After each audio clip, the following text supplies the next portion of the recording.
and share some thoughts with you as we ease into a practice for today. So today we move into another Parami. We're going to be spending the month with an old friend, a dear old friend of the Sangha. We're going to be working with and practicing with the Parami of Metta, of loving kindness or kind friendliness. So this Sangha is no stranger to Metta because we spent an entire year with the practice of Metta. And you may say, what do you mean? We spent the entire year with all four Brahma Viharas. It wasn't just the practice of Metta, but it was, right? Metta really is the bedrock of the other Brahma Viharas. And we spent a lot of time talking about that and understanding that and connecting with that. So today, by way of reintroduction to Metta, I want to talk a little bit about how Metta is also the backbone of all of the other paramis. It's not just another one of the 10 paramis. And I want to share a bit about that. When Bill and Susan were introducing the paramis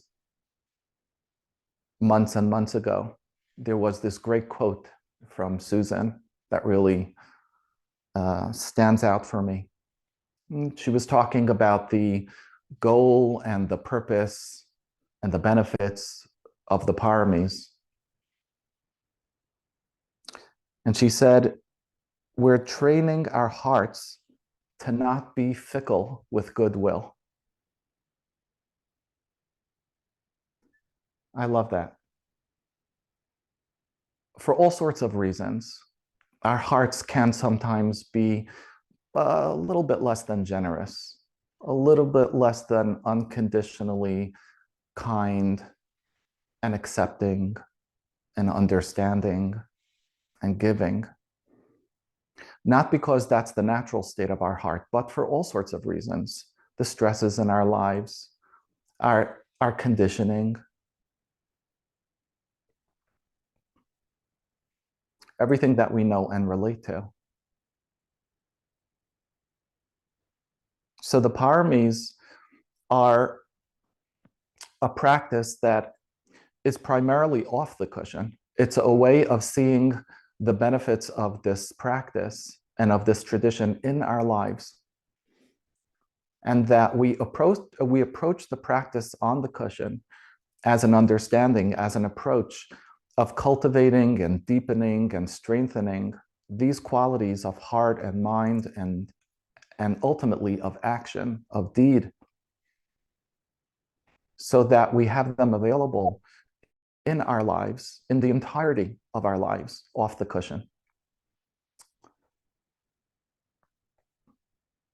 And metta itself also, this quality of loving kindness, of kind friendliness, is a practice that I'm sure over this month we're going to be talking about and hearing from our fellow teachers more and more about, is a practice of mind, and it's a practice of body and heart, and also a practice of deed, of action. So let me share just a little bit, and I hope that this sounds known to you and obvious to you. The beauty of these practices is that when we hear them and we have this aha, it's more like we are discovering something we already deeply knew, as opposed to something that's really, really new to us. None of what's fundamentally truth is not known to us. It is already known to us. So I hope you have that kind of familiar reaction as I'm sharing some of these thoughts. So let's talk about the first parami that we began with. We began with generosity, dana, or dana. Metta encourages this quality of generosity because we foster this genuine concern for others' well-being. And when we truly care about others, we're more inclined to share of ourselves, to share of our time, to share of our resources, and to give our energy to support other people's needs. And without expecting anything in return. We might choose to take our time and volunteer, or give a charitable donation of our resources, or simply being present when somebody's going through a difficult time and lending a caring and listening ear. This is how metta is playing out in our practice and our quality in the parami of generosity. And then we had our second parami, virtue, or sila. Metta serves as a moral compass for us because it enables us to be guided with kindness and compassion towards all beings. So metta encourages us to refrain from harming others and to cultivate these virtues like forgiveness and honesty and patience. So within this context, what winds up happening is we treat others with kindness and with respect and with compassion. We refrain from harmful actions and harmful speech. And we take actions that promote well-being and harmony.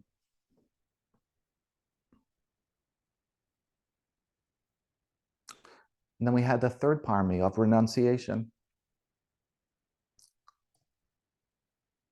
Metta helps us to let go of attachments and desires that may cause ours or others suffering. And through this practice of metta, through loving kindness, we cultivate and develop contentment, contentedness, and we find joy in the happiness of others. And we also reduce our own inclination towards grasping for more possessions, for more of another, to possess the other. Metta enables us to shift our perspective and our focus from personal desire to the welfare and the benefit of others.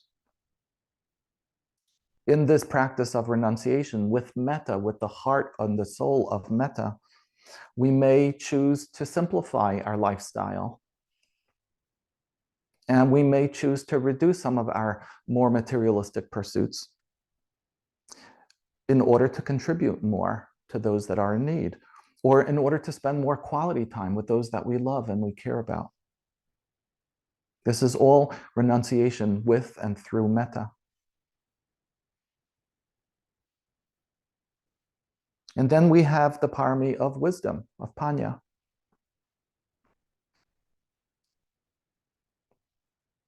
Metta is a very essential aspect of wise understanding, of wisdom. When we cultivate love and when we cultivate compassion, we develop that ability to wisely see the inherent truthfulness of the interconnectedness of all beings. And we can recognize how our actions impact positively or negatively. And this guides us towards making wiser choices and acting with discernment. And metta and wisdom go hand in hand. We've talked about the famous metaphor that's given in the tradition of the two wings of the bird, the mindfulness and the wisdom. And you can't have wisdom without the heart and the soul of metta. So when we're faced with a situation that's challenging and we cultivate metta, it allows us to approach our challenge with understanding and with empathy, with heartfulness. We can consider the perspective and the needs of ourselves and also others. And it enables us to make wiser decisions and to resolve conflicts in a more compassionate way.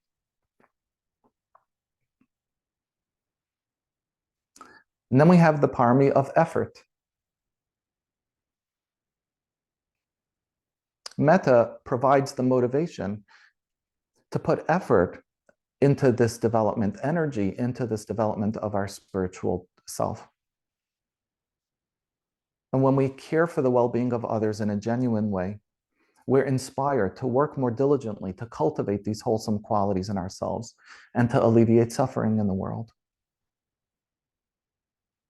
Metta can fuel our efforts to grow and to deepen and to strengthen our spiritual practices.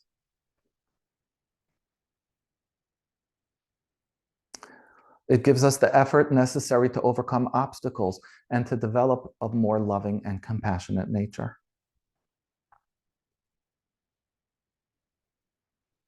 And then we have the Parami of patience. Metta supports patience because it helps us to develop tolerance and understanding towards the shortcomings and the difficulties within ourselves and others. It allows us to respond to challenging situations instead of reacting, and responding to them with kindness and compassion. So, for example, when we're dealing with people that are challenging, people that are difficult, we can practice patience because we're able to remind ourselves of their suffering. And we can respond with kindness rather than frustration or impatience or judgment or anger.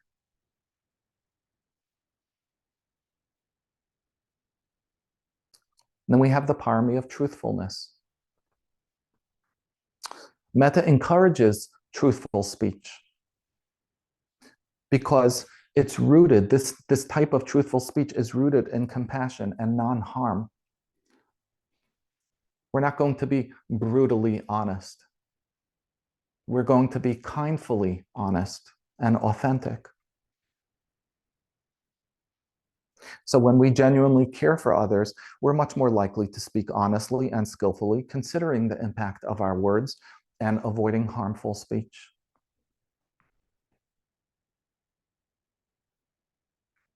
We embody this through metta by choosing our words carefully and intentionally. We're considering the impact of our words on others, and still communicating honestly, yet skillfully.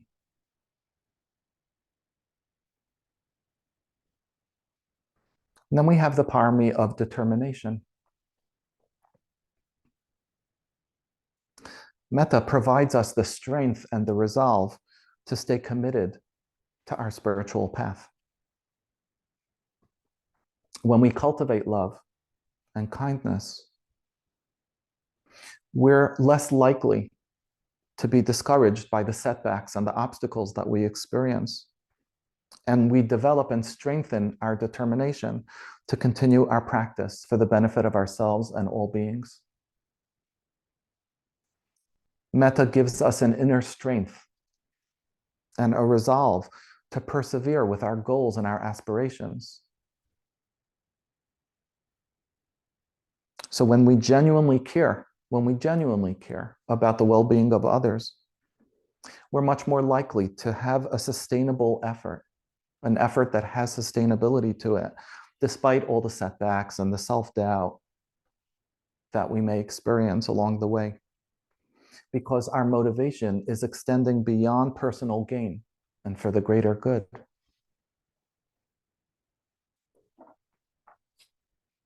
And then finally, there's equanimity, which is a parami that we've yet to visit, but we will soon. So just a little bit on that as well. Metta helps us develop a balanced and impartial mind. And we'll come back and revisit this more. When we cultivate, when we develop love and compassion for all, we're able to reduce our biases and our sort of conditioned preferences, developing the capacity to treat everybody with equal care and respect.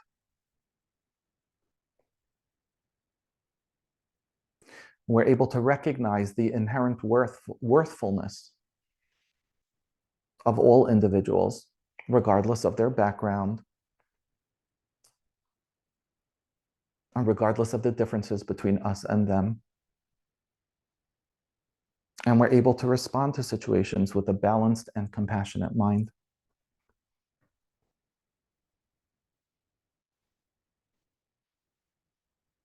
So, in this way, although metta is one of the 10 paramis, it really also serves as the backbone of all of the paramis.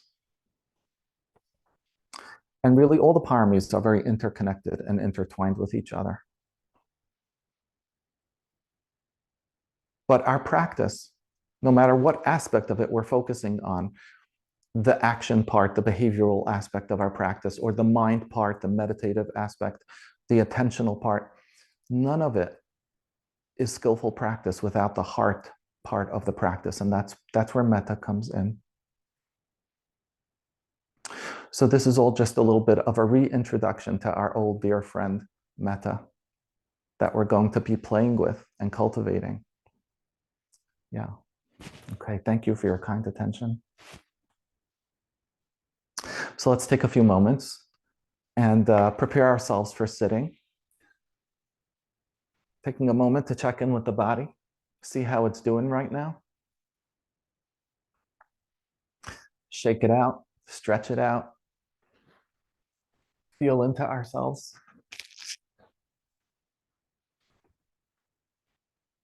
What kind of movement is the body calling for right now?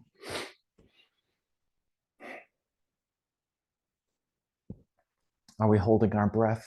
Maybe taking some deeper than usual in and out breaths.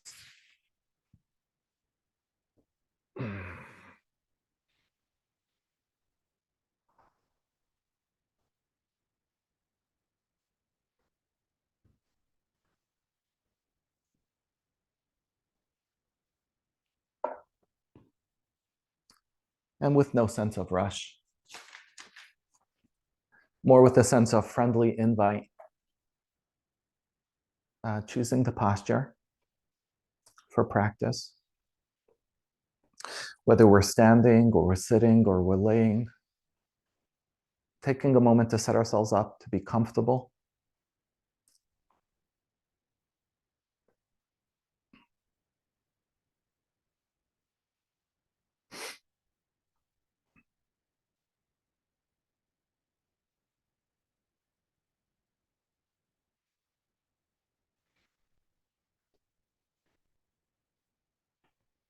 Allowing ourselves to settle in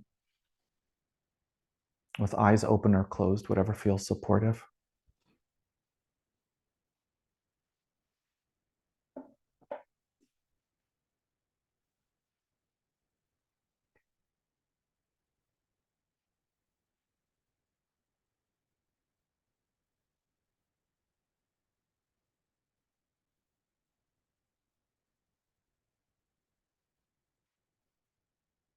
Acknowledging that it takes some time for arriving and settling, and just providing ourselves the permission and the space.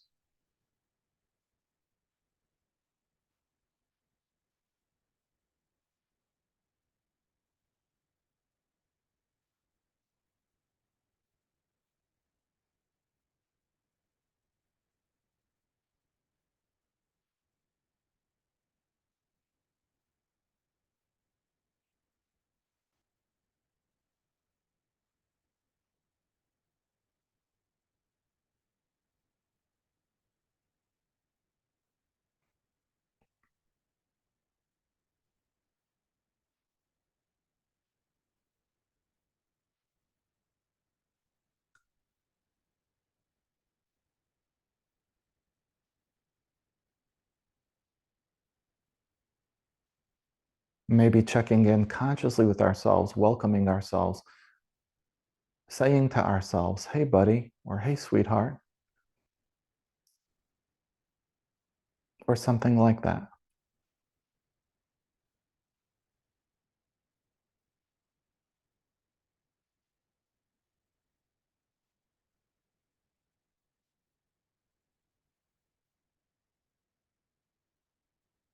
What does that do in our heart?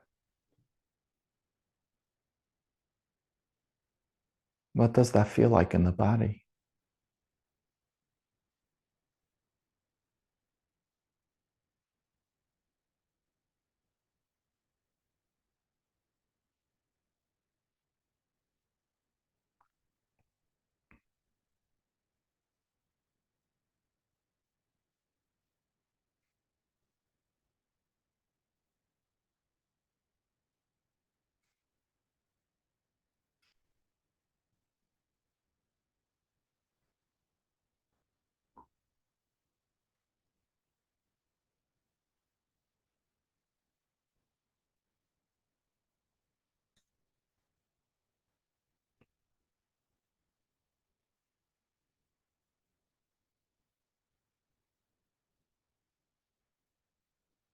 And choosing to ground the attention with either the felt sense of the breath in the body, or perhaps a touch point, some point of the body that's in contact with the ground. For example, the feeling of the feet in contact with the ground.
Also, not allowing ourselves to freeze into sort of an unnatural stillness or sense of frozenness, but checking in internally.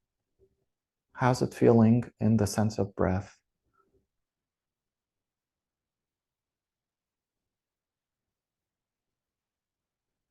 Are there any particular areas in the body that are being held in a way that we can invite some softening or loosening?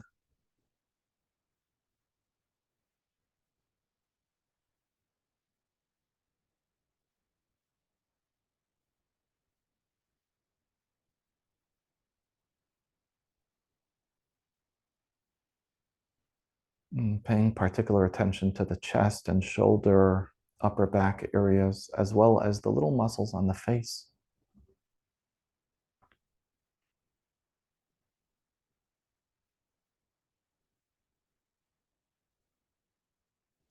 Perhaps a little bit more of softening, opening.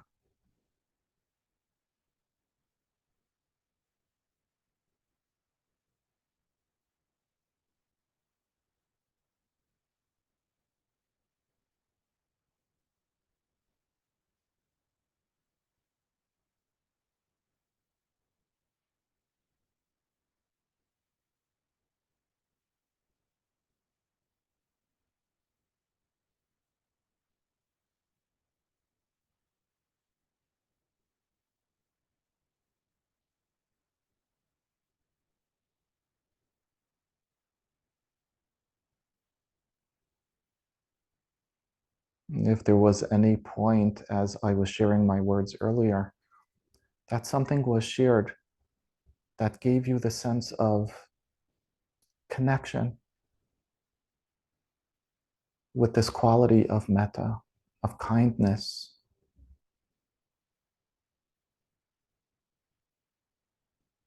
a sense of unconditional care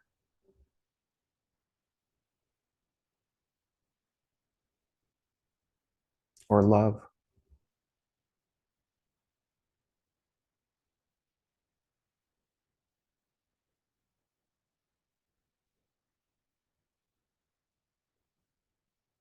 And invite that intentionally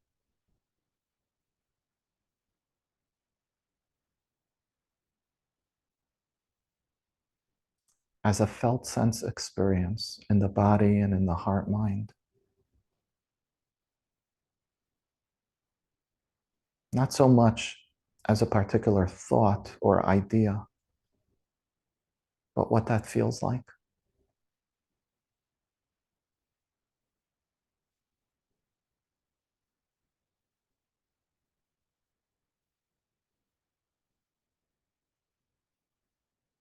And to whatever extent that might be available,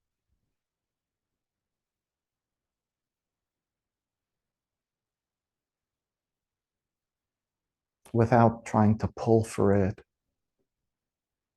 or impose on ourselves.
What does it feel like to breathe with this sense of loving, caring kindness? Or to simply hold awareness of what it feels like right here, right now in the body.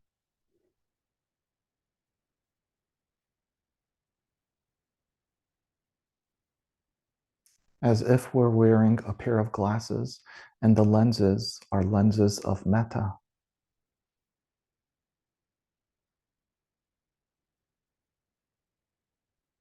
This is how we're seeing. This is how we're being seen.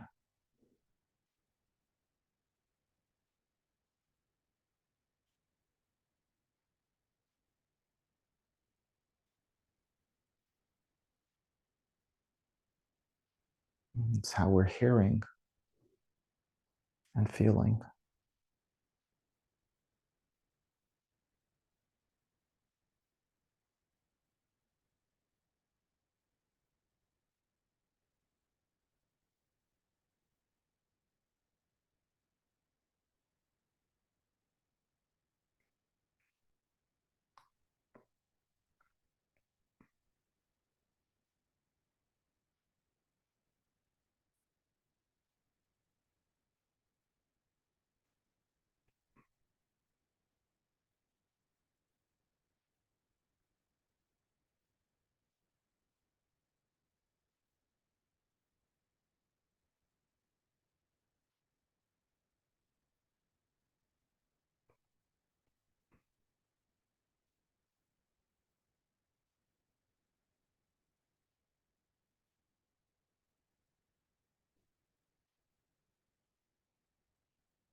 And when the attention falters and it wanders,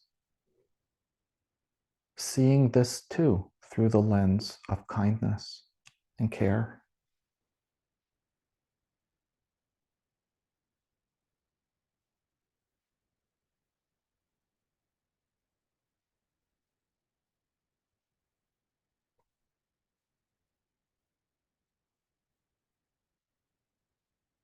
No need to pull back with harshness the attention from wandering.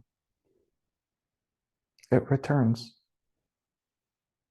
as we see it through the eyes of kindfulness.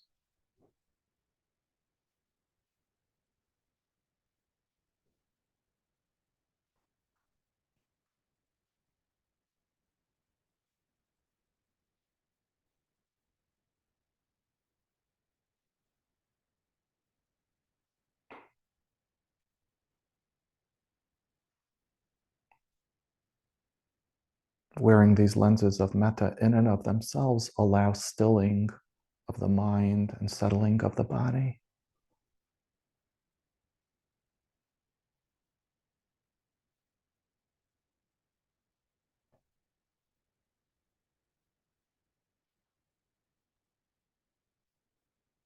Deepening our sense of presence.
Of being present with a sense of care and kindness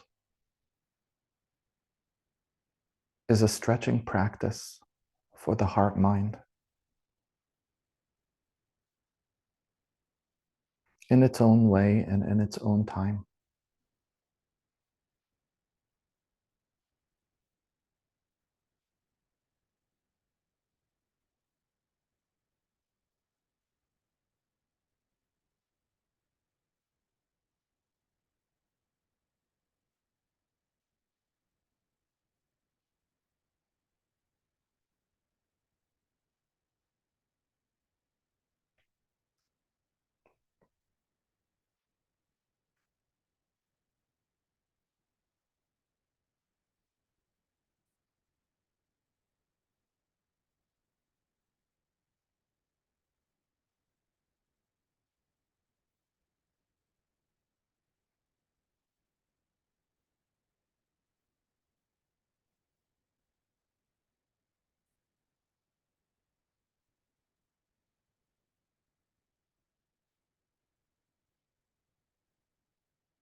Yeah, making small adjustments in the body wherever it would feel supportive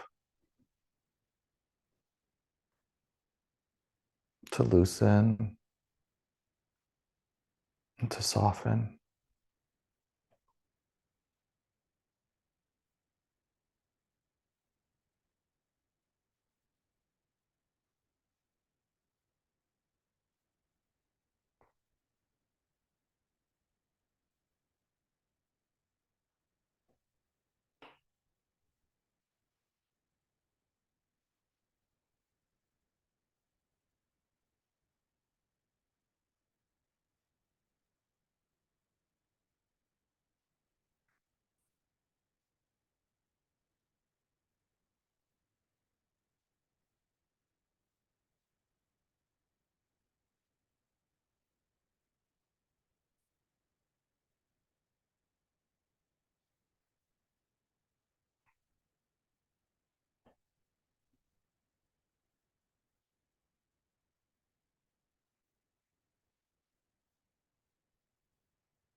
If it feels supportive, to